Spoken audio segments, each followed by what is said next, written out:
Geography में आइए।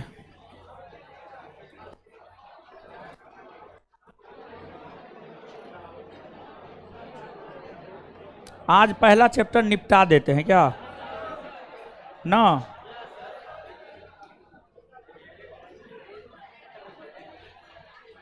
आइए आइए गुरुजी लोग, संपूर्ण पृथ्वी को 179 अक्षांश रेखा और 360 देशांतर रेखा में बांटा गया है। संपूर्ण पृथ्वी को 179 अक्षांश रेखा और 360 देशांतर रेखा में बांटा गया। संपूर्ण पृथ्वी को कितना अक्षांश रेखा, कितना अक्षांश रेखा, कितना देशांतर रेखा, 360। 0 डिग्री अक्षांश रेखा को विषुवत रेखा या भूमध्य रेखा कहते हैं। यह रेखा पृथ्वी को 2 बराबर भाग उत्तरी गोलार्ध और दक्षिणी गोलार्ध में बांटता है। तो 0 डिग्री अक्षांश रेखा या विषुवत रेखा या भूमध्य रेखा पृथ्वी को 2 बराबर भाग उत्तरी गोलार्ध और दक्षिणी गोलार्ध में बांटती है। कौन सी अक्षांश रेखा पृथ्वी को 2 बराबर भाग में बांटती? 0 डिग्री अक्षांश रेखा, 0 डिग्री। और 0 डिग्री देशांतर रेखा भी पृथ्वी को 2 बराबर भाग पूर्वी देशांतर और पश्चिमी देशांतर में बांटता है। 0 डिग्री देशांतर रेखा भी पृथ्वी को 2 बराबर भाग पूर्वी देशांतर और पश्चिमी देशांतर में बांटता है। भारत उत्तरी गोलार्ध और पूर्वी देशांतर में स्थित है। भारत उत्तरी गोलार्ध और पूर्वी देशांतर में स्थित है। भारत कौन गोलार्ध और कौन देशांतर में स्थित? उत्तरी गोलार्ध और। विश्व के सभी देश अपने समय का निर्धारण 0 डिग्री देशांतर रेखा के आधार पर करता है। विश्व के सभी देश अपने समय का निर्धारण 0 डिग्री देशांतर रेखा के आधार पर करता है। विश्व के सभी देश अपने समय का निर्धारण किस आधार पर करता है? 0 डिग्री देशांतर रेखा। ये सब तो भारत का अक्षांशीय देशांतरीय विस्तार होने गया था जी, फिर भी कर लेते हैं फिर से। भारत उत्तरी गोलार्ध में कितना डिग्री अक्षांश से कितना डिग्री अक्षांश? 8 डिग्री 4 मिनट उत्तरी अक्षांश से 37 डिग्री 6 मिनट उत्तरी। भारत पूर्वी देशांतर में कहां से कहां तक? 68 डिग्री 7 मिनट पूर्वी देशांतर रेखा से 97 डिग्री 25 मिनट पूर्वी देशांतर। आगे सुनिए, आगे सुनिए, हल्ला मत कीजिए, हल्ला आप लोग करने लगे। भारत पूर्वी देशांतर में है, इसलिए भारत का मानक समय 0 डिग्री देशांतर रेखा से आगे है। भारत का मानक समय रेखा 0 डिग्री देशांतर रेखा से आगे इसलिए है क्योंकि भारत पूर्वी देशांतर में है, क्योंकि भारत पूर्वी देशांतर में है। भारत का मानक समय 0 डिग्री देशांतर रेखा से आगे इसलिए है क्योंकि भारत पूर्वी देशांतर में है। भारत का मानक समय 0 डिग्री देशांतर रेखा से आगे क्यों है? क्योंकि भारत पूर्वी देशांतर में। 82.5 डिग्री पूर्वी देशांतर रेखा को भारत का मानक समय रेखा कहा जाता है।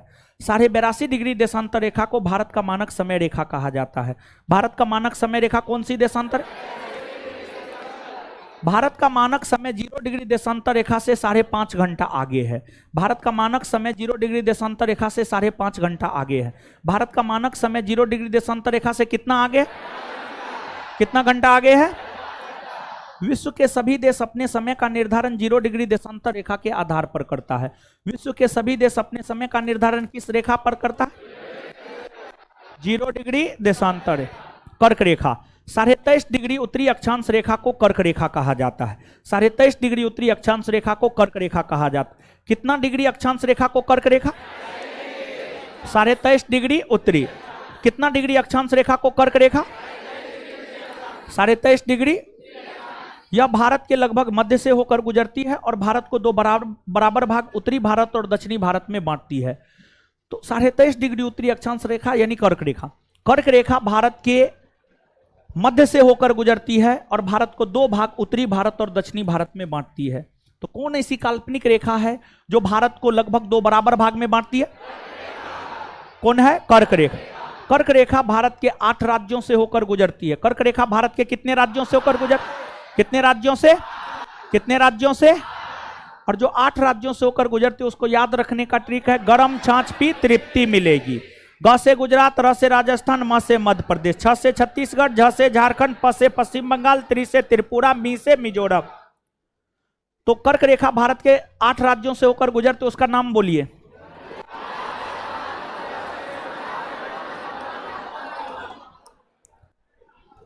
कर्क रेखा के उत्तर में स्थित राज्य हिमाचल प्रदेश, पंजाब, उत्तराखंड, हरियाणा, उत्तर प्रदेश, बिहार, सिक्किम, अरुणाचल प्रदेश, असम, मेघालय, नागालैंड, मणिपुर, ये सभी कर्क रेखा के उत्तर में स्थित है। कर्क रेखा के दक्षिण में स्थित राज्य महाराष्ट्र, गोवा, कर्नाटक, केरल, तमिलनाडु, आंध्र प्रदेश, तेलंगाना और ओडिशा। चलिए आगे।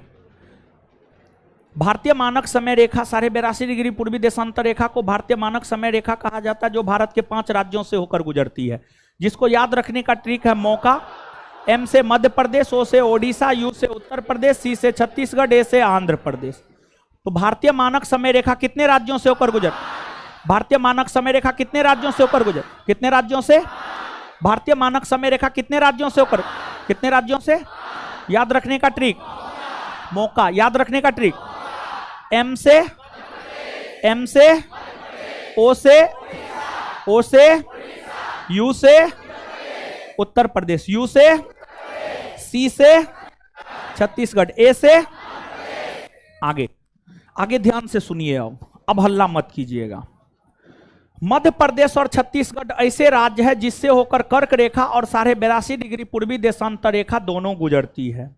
मध्य प्रदेश और छत्तीसगढ़, मध्य प्रदेश और छत्तीसगढ़, मध्य प्रदेश और छत्तीसगढ़, ये दोनों ऐसे राज्य है जिससे होकर कर्क रेखा और 82.5 डिग्री पूर्वी देशांतर रेखा दोनों गुजरती है। कौन कौन ऐसे राज्य है जिससे होकर कर्क रेखा और 82.5 डिग्री पूर्वी देशांतर रेखा दोनों गुजर?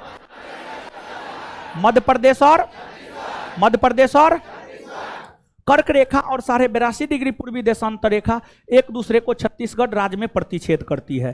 कर्क रेखा और 82.5 डिग्री पूर्वी देशांतर रेखा एक दूसरे को छत्तीसगढ़ राज्य में प्रतिच्छेद करती है। तो कर्क रेखा और 82.5 डिग्री पूर्वी देशांतर रेखा एक दूसरे को कहां प्रतिच्छेद करती है?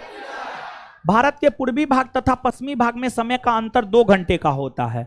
भारत के पूर्वी भाग और पश्चिमी भाग में समय का अंतर 2 घंटे का होता है।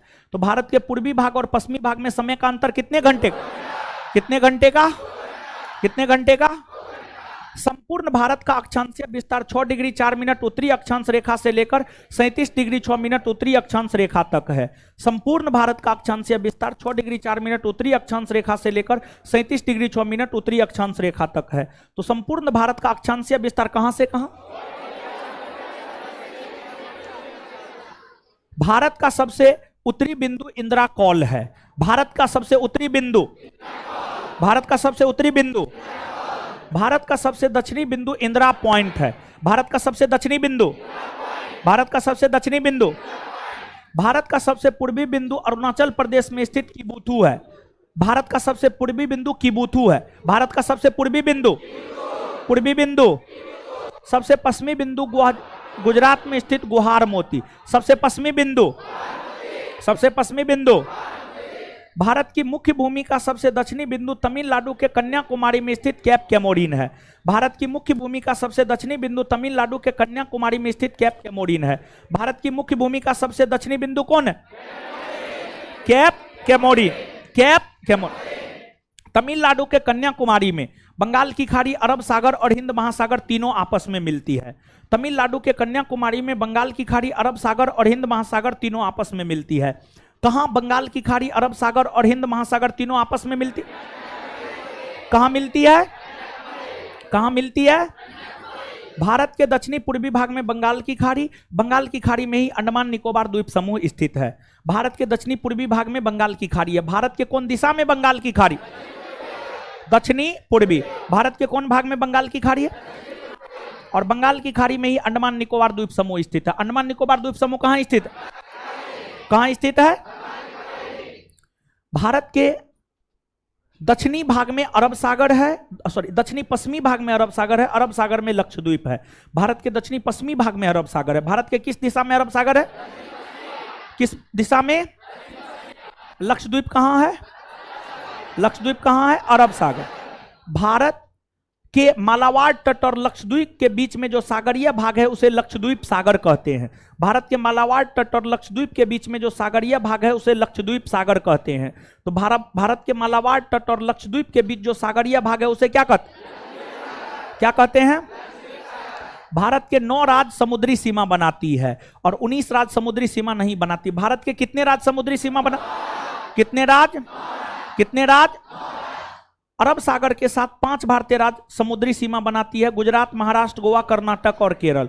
अरब सागर के साथ कितने भारतीय राज्य सीमा कितने भारतीय राज्य? कौन कौन? तमिलनाडु और श्रीलंका के बीच में मन्नार की खाड़ी स्थित है। तमिलनाडु और श्रीलंका के बीच में मन्नार की खाड़ी स्थित है। तो किसके किसके बीच मन्नार की खाड़ी स्थित? तमिलनाडु और भारत की मुख्य भूमि की समुद्री सीमा की लंबाई 6100 किलोमीटर है। भारत की मुख्य भूमि की समुद्री सीमा की लंबाई, भारत की मुख्य भूमि की समुद्री सीमा की भारत की संपूर्ण समुद्री सीमा की लंबाई 7516 किलोमीटर। भारत की संपूर्ण समुद्री सीमा की लंबाई, भारत की संपूर्ण समुद्री सीमा की लंबाई, भारत की स्थलीय सीमा की लंबाई 15200 किलोमीटर। भारत की स्थलीय सीमा की लंबाई, भारत की स्थलीय सीमा की लंबाई 15200। भारत के संपूर्ण सीमा स्थलीय और जलीय की लंबाई 22716। 22700। भारत सबसे लंबी स्थलीय सीमा बांग्लादेश के साथ बनाती है। भारत सबसे लंबी स्थलीय सीमा किस देश के साथ? तथा सबसे छोटी सीमा अफगानिस्तान। सबसे छोटी सीमा, सबसे छोटी सीमा, सबसे लंबी समुद्री सीमा गुजरात राज्य बनाती है। सबसे लंबी समुद्री सीमा कौन राज्य बनाती है? कौन राज्य बनाती है? वही सबसे छोटी समुद्री सीमा गोवा। सबसे छोटी समुद्री सीमा। पश्चिमी भारत की सबसे लंबी समुद्री सीमा गुजरात राज्य बनाता है और सबसे छोटी सीमा गोवा। पश्चिमी भारत की सबसे लंबी समुद्री सीमा, सबसे छोटी। पूर्वी भारत की सबसे लंबी समुद्री सीमा आंध्र प्रदेश और सबसे छोटी पश्चिम बंगाल। पूर्वी भारत की सबसे लंबी समुद्री सीमा और सबसे छोटी। दक्षिण भारत की सबसे लंबी समुद्री सीमा आंध्र प्रदेश राज्य बनाती है। तो दक्षिण भारत की सबसे लंबी समुद्री सीमा कौन राज्य बनाती है? आंध्र प्रदेश। इससे आगे अगले क्लास में चलिए आए, सुनिए, हल्ला मत कीजिए। अच्छा,